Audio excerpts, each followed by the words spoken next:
Hey everybody, welcome back to this episode of the MSR Workshop. So jumping right in, I would like to wish everybody a happy new year and a happy 2024. So today's video is something a little bit different. As you can see, I'm not in the workshop today, but I'm outdoors on this sunny, beautiful day. But in certain parts of the world, it's gotten cold. It is January, and we are expecting some cold weather here, but I know other parts of the world have already gotten snow and ice and have just gotten some real cold temperatures. So the thing that I'd like to talk about is something that I consider an extreme weather jacket. It's a jacket that I picked out because I wanted one that's going to keep me really warm for those days that drops to 0 or even below. So jumping right into this video, and I'll show you why I picked this jacket and how it compares to some of the other popular brands out there.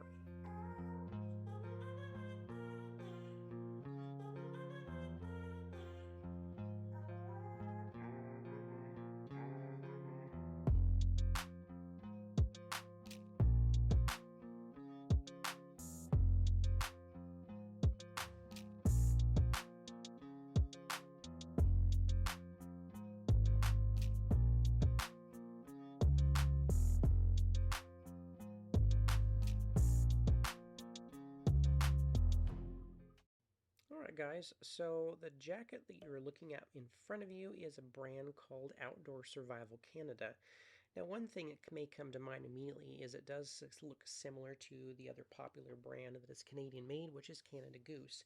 And I'll talk about some differences with the two jackets here. But starting off with, the Survival Canada brand was founded in 2019, and one of the things that they say is they make everything in-house. They don't outsource anything to China, and everything is locally made, so this does support local businesses there in Canada.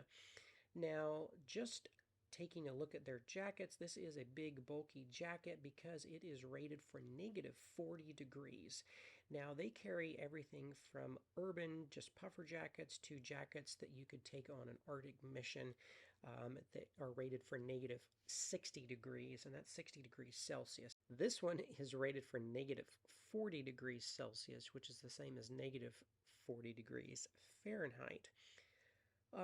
They have a number of neat features that make them look appealing for somebody who is looking for a extreme cold weather jacket. One of them being the price. They are significantly less expensive than Canada Goose. They don't quite have the fashion following that Canada Goose does, and therefore they do have a lower price. But I think they're just as good quality as Canada Goose. Maybe even just a little bit better. So starting off with the top of the jacket here, you'll notice that you have a nice large coyote fur ruff. I do like the coyote fur ruffs. They're functional. They also look nice. And the material that they use on it is called Intrax 800, and they claim that it is washable, is waterproof, and it also is windproof. Now that's a big deal because Canada Goose claims that you have to dry clean their stuff only, and it's not completely waterproof. Moving over to the front side of the jacket, this particular model is called the Malruk, and I liked this one because it didn't have as many pockets. It had the stylish buttons on it. Now, if you want a lot of pockets on the outside of your jacket, there's some different styles that they make, but I just liked the looks of this. So looking at the zippers here, you have very large YKK zippers that zip from the bottom and the top. And that is important because you want to be able to unzip your jacket from the bottom, because these jackets do get a bit bulky. And if you can't zip from the bottom, it does make it harder to get in and out of, say, a vehicle or climb up stairs or something like that. So looking at the interior of the jacket, you see the silver lining here. This is called the Solar 800 lining. That's what the Outdoor Survival Canada people call it. I've done a little research on this, and some other companies have used this kind of silver lining. Supposedly it helps reflect the heat back on you. Now you see the patch here that says Intrax 800, and that's their proprietary fabric that they use, supposedly washable. Then moving on, looking at the bottom interior of the jacket, you see here you have a large mesh pocket. That's nice for stuffing gloves or a hat or something like that, kind of keeping them out of the cold if you want to take them off. And then you have a snow belt with some big snaps. I would like to see them put like a buckle system instead of snaps. Snaps are a little bit hard to do if you're wearing gloves or in the extreme cold, or you do get a little snow in the snap. It makes them harder to get buckled. Also, I would like to see them put a drawstring on that lower enclosure as well. So moving on to the Tryon. This is me wearing the jacket. I am wearing a medium. I'm about 5'9", I weigh about 143 pounds, give or take here a little bit. Because it is a longer jacket, it is a little bit more difficult to zip sometimes. Even though you have a great big zipper, you have to pull the jacket up a little bit just to get it hooked properly, and then you have to fiddle with it just a little bit. Just something that you're going to have to get used to trying the jacket on here. When I do eventually get it zipped up, it is a quite heavy duty zipper. And then you have a wire that's around the, not the hood actually, but it's around the collar here, so you can shape that a bit. Now the fur ruff does a great job when it's not pulled up over your ears, because that fur ruff comes right up where your ears are,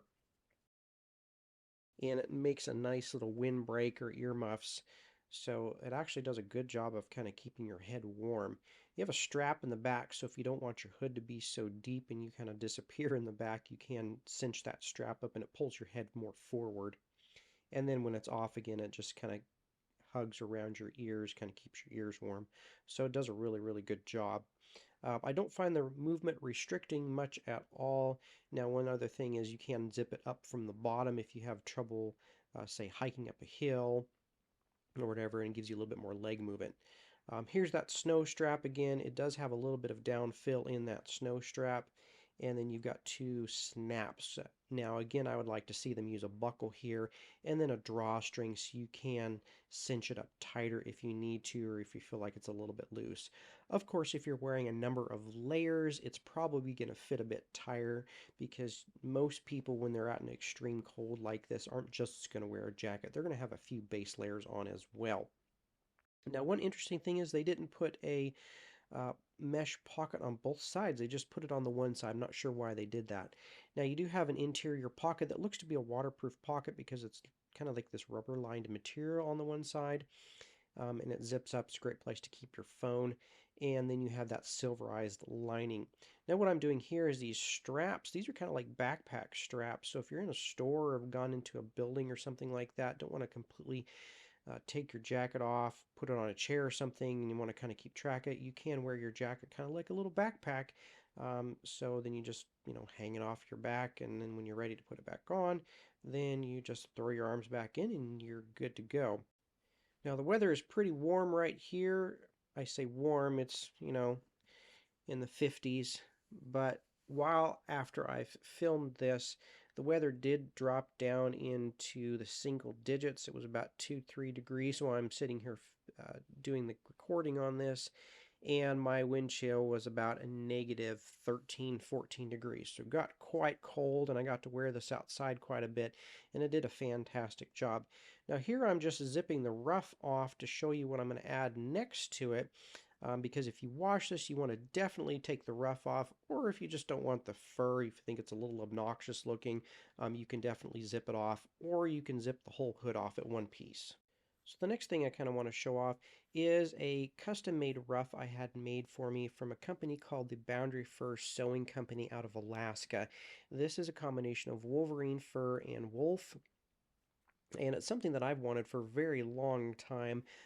You look at the Iditarod sled dog racers and stuff like that, and they always have beautiful furs on their coats.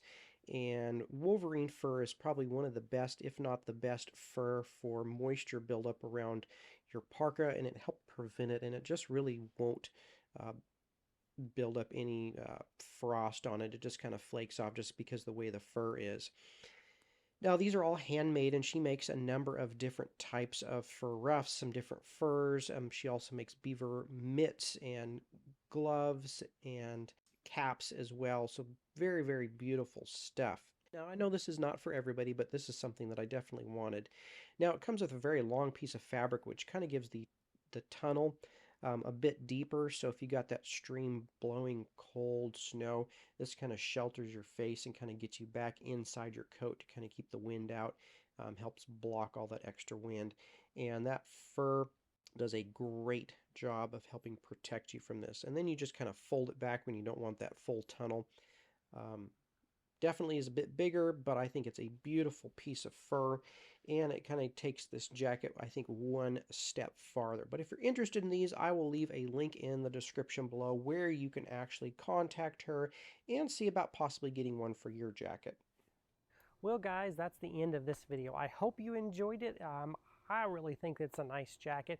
There's a few little improvements, like I mentioned, that I would like to see Outdoor Survival Canada make, but overall it seems to be a great jacket, and you can't beat the price compared to something like the Canada Goose jackets, which are about $500 more depending on which jacket you get. So if you guys have any comments, questions, or suggestions, be sure and leave them below.